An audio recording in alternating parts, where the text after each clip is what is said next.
کہ ایسا ماحول جو کہ کریٹ کر دیا گیا ہے جس میں کہ پوری حکومت، اگر ہم دیکھ لیں ہماری اپوزیشن جماعتیں بھی ٹریجری بینچز جو ہیں، جو بھی تقریر کرتا ہے، جو بھی ٹاک شو ہوتا ہے، جو بھی ڈیبیٹ ہوتی ہے، اس میں پاکستان تحریک انصاف اور عمران خان کو لایا جاتا ہے. وہ کسی بھی پولیٹیکل پارٹی، دیکھیں اگر تو عمران خان یا پاکستان تحریک انصاف ارریلیونٹ ہوتے تو لوگ ہمیں ڈسکس ہی نہ کر رہے ہوتے. جس اسپیکر کو دیکھ لیں تو وہ عمران خان کے خلاف شروع ہو جاتا ہے. وہ ہماری پوری اس کی ڈسکشن تقریر وہ اسی پہ بحث ہو رہی ہوتی ہے، چاہے وہ ٹاک شوز ہو، میڈیا ہو، کچھ بھی ہو. ظاہر یہی ہوتا ہے کہ عمران خان اور پاکستان تحریک انصاف کے علاوہ اس ملک میں کوئی سیاسی ایکٹیویٹی ہے ہی نہیں، اور واقعی نہیں ہے. کیونکہ 8 سپتمبر میں 8 فروری کو پاکستان کے عوام نے یہ ایک ریزاؤنڈنگ فیصلہ دے دیا تھا کہ وہ کہاں کھڑے ہیں، اور وہ اس لیے نہیں کھڑے ہوئے کہ ان کو عمران خان کی پرسنالٹی جو کہ ہے اوبیسلی ان کا ایک اپنا ایک سحر ہے، اپنی ان کی ایک اکمپلشمنٹس ہیں لائف کی، جس میں کہ وہ لوگوں نے انہی پہ اعتماد کیا. کیونکہ باقی پارٹیز ٹیسٹ کر چکے تھے لوگ، دونوں پارٹیز جتنی بھی آئی ہیں، انہوں نے پاکستان اگر اس حالت میں ہے تو اس کی بنیادی وجہ ہے کہ پاکستان تحریک انصاف تو صرف 3 سال کی حکومت کے لیے آئی تھی، 3.5 سال کے لیے آئی تھی. تو یہ جتنا بگاڑ پیدا ہوا ہے یہ کس نے پیدا کیا ہے؟ یہ جو انسٹیٹیوشنز ہیں اگر یہ ڈس فنکشنل ہو گئی ہیں تو یہ کس کی وجہ سے ہوئی ہیں؟ یہ ہماری وجہ سے تو نہیں ہوئی، کیونکہ ہم تو بہت تھوڑے عرصے کے لیے تھے. اس میں بھی اگر 2 سال کووڈ کے لگا دیں تو ہماری پریکٹیکلی 1.5 سال کی حکومت تھی. اس کے بعد جب لیجسلیشن کی بات آئی، اس ہاؤس کی بات آئی، میں اپنے ہاؤس کی بات کروں گا کہ جو کسٹم میڈ لیجسلیشن کا ایک فیشن انٹروڈیوس کیا گیا ہوا، جس میں کہ اگین چاہے وہ آپ لے لیں الیکٹورل ایکٹ میں تبدیلیاں، آپ الیکشن ٹریبونل کے ممبرز کی ججز، ایکس ججز، سمر سالٹس ہوتی رہیں، سی سا ہوتا رہا. اور یہ عام آدمی کو بھی نظر آتا ہے کہ یہ ساری جو امینڈمنٹس ہو رہی ہیں، قوانین میں جو تبدیلیاں لائی جا رہی ہیں، اس کا ایک ہی مقصد ہے. اور وہ مقصد کیا ہے کہ کسی طرح سے ہم پاکستان تحریک انصاف کے مینڈیٹ کو، جو کہ پاکستان کے عوام نے دیا، وہ الیکشن ہمارے انڈر نہیں ہوا، لیکن اس میں کس طرح سے آپ روڑے اٹکاتے رہیں کہ پاکستان تحریک انصاف نہ آ سکے پارلیمنٹ میں. الیکشن ٹریبیونلز پہ بھی آپ نے لا کیے، بلڈوز کیے آپ نے. اور کون سی ایسی وہ تھی، یہاں پہ ہم بڑی تقریریں سنتے تھے کہ جی اسلام آباد کو بالکل کنٹینرائز کر دیا گیا ہے، اسلام آباد میں عام لوگ، سکول، بچے وغیرہ نہیں جا سکتے. وہ آج بھی جاری ہے.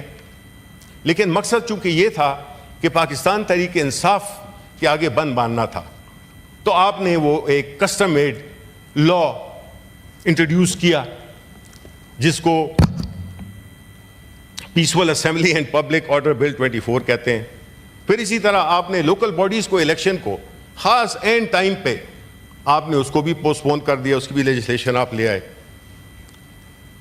اسی طرح پھر ایک ایسا ماحول پیدا ہو گیا کہ جس میں ہمیں ایک ایسی امینڈمنٹ پاس کرنی پڑی جس کو کہ 26 امینڈمنٹ کہتے ہیں. دیکھیں سر، بات یہ ہے کہ اس ہاؤس کا پورا استحقاق ہے کہ وہ قانون سازی کرے، اسی لیے ہم ہیں، یہی ہمارا بنیادی کام ہے.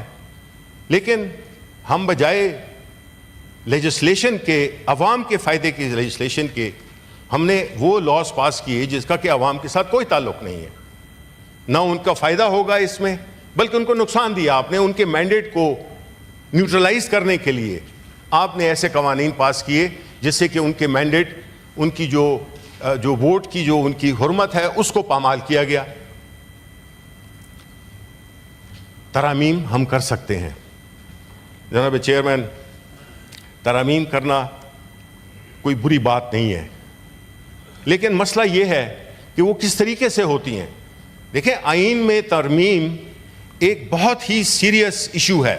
آپ اس ملک کے سب سے بڑے ڈاکیومنٹ کو آپ اس کو ٹیمپر کر رہے ہیں.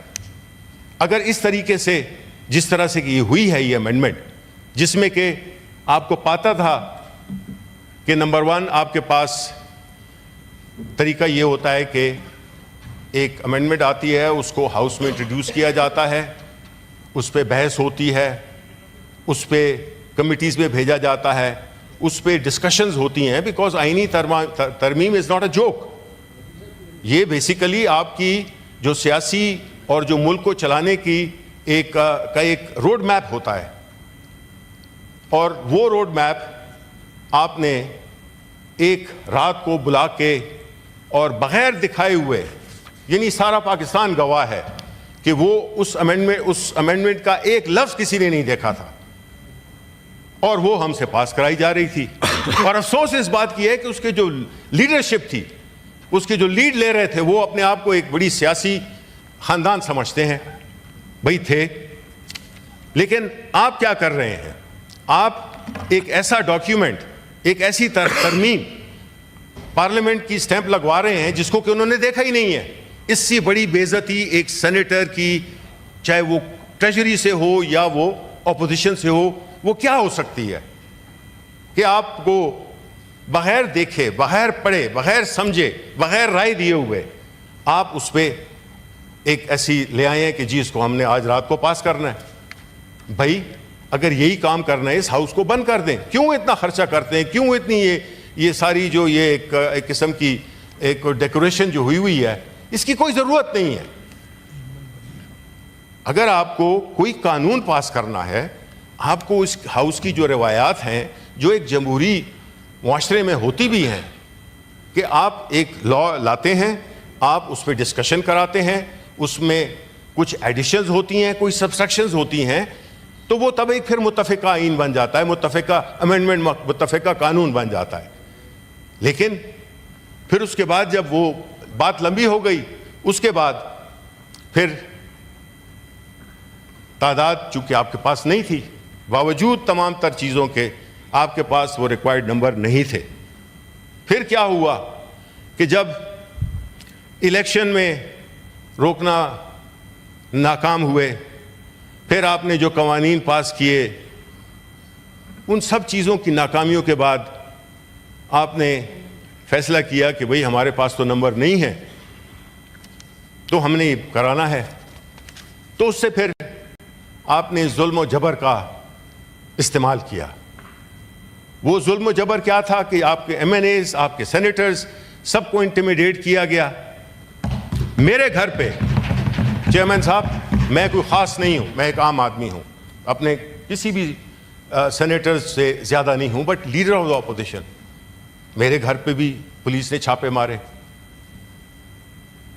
جناب والا, پچھلے 1 سال سے ہم در بدر پھر رہے ہیں, ہماری فیملیاں تباہ و برباد ہو گئی ہیں, ہمارے کاروبار تباہ ہو گئے ہیں.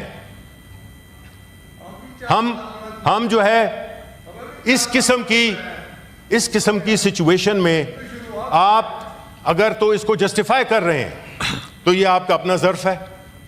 بات یہ ہے کہ جی کسی بھی قانون میں اگر دھوس سے, اگر جبر سے, لالچ سے کسی کی وفاداری کو آپ خریدتے ہیں, یہ کوئی اچھا طریقہ نہیں ہے.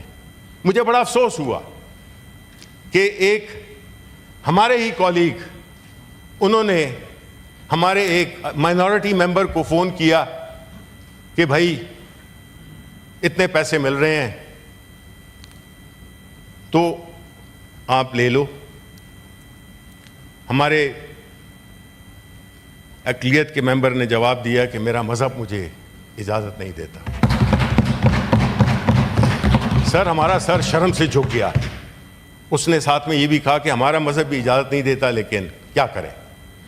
تو صورتحال دیکھیں چیئرمین صاحب, جب اس طرح کی ہوگی, جب آپ کی منشا کے, یور فری ول کے بغیر آپ ووٹ کریں گے. آپ نے 63A کو بھی تبدیل کر دیا just because you wanted to facilitate. دیکھیں بات یہ ہے کہ جو جھوٹ بولے اس پہ اللہ کی لعنت ہو. اچھا چیئرمین صاحب, کین آئی اسپیک؟ آپ جب آپ کی please order in the house, order in the house, ٹھیک ہے، جب آپ کی باری آئے گی تو جواب دے دیں گے. اچھا جی.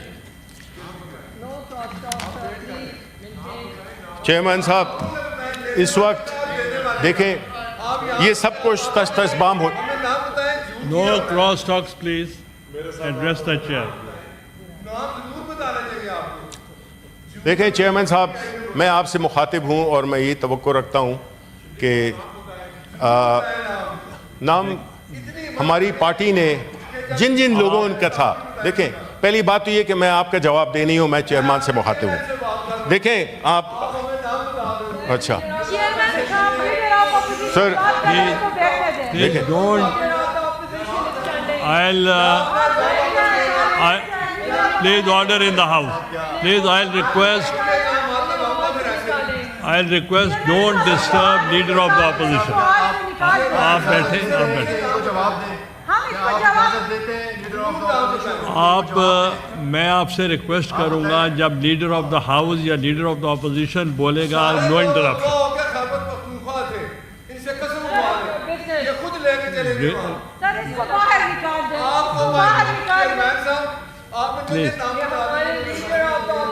بتا دیں گے، آپ آرام سے بیٹھیں پلیز. آپ تشریف جی چیئرمین صاحب، آپ تشریف رکھیں. جی چیئرمین صاحب بات یہ ہے کہ جس طریقے سے یہ سب کچھ ہوا اس سے نہ صرف ہمارے سینیٹرز کا، ہمارے ایم این ایز کا استحقاق مجروح ہوا، نہ صرف ہماری جو دونوں ہاؤسز ہیں وہ ایکسپوز ہوئے کہ یہاں پہ یہ کام بھی ہوتا ہے. یہ تو تاریخ ہے چھانگا مانگا کی اور بڑی تاریخیں ہیں. اس ملک کی بدقسمتی ہے کہ اس قسم کی چیزیں ہوتی ہیں. لیکن جس طریقے سے چیئرمین صاحب یہ سننا نہیں چاہتے، یہ آئینہ میں کچھ نہیں کہہ رہا. میں چیئرمین صاحب میں کوئی بات نہ غلط کروں گا اور یہ وربیٹم ہو رہا ہے، کسی کو ایک لفظ سے بھی. میں بٹ صاحب کا مائک بند کر دیں.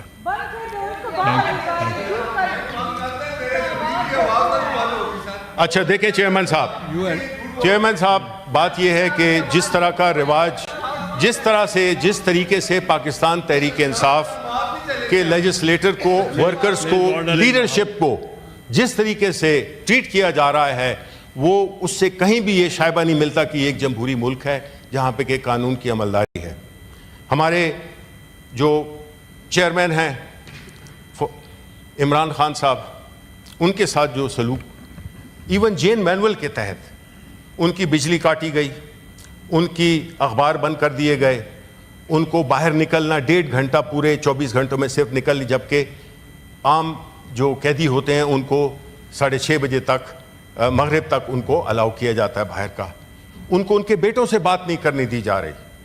ان کی فیملی کو، ان کی وائف کو اریسٹ کیا، ان کی 2 بہنوں کو اریسٹ کیا. یہ سر کیا ہے؟ یہ بالکل ایک فسطائیت کی ایک ایسی مثال ہے جو کہ ہم غلط طرف جا رہے ہیں اور ایک نئے لیولز ہم وہ بنا رہے ہیں. ہمیں چیئرمین صاحب اس ملک میں ابھی تک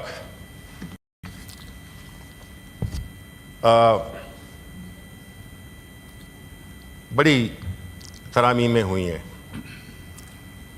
اگر میں ڈیٹا پہ جاؤں تو ہمارے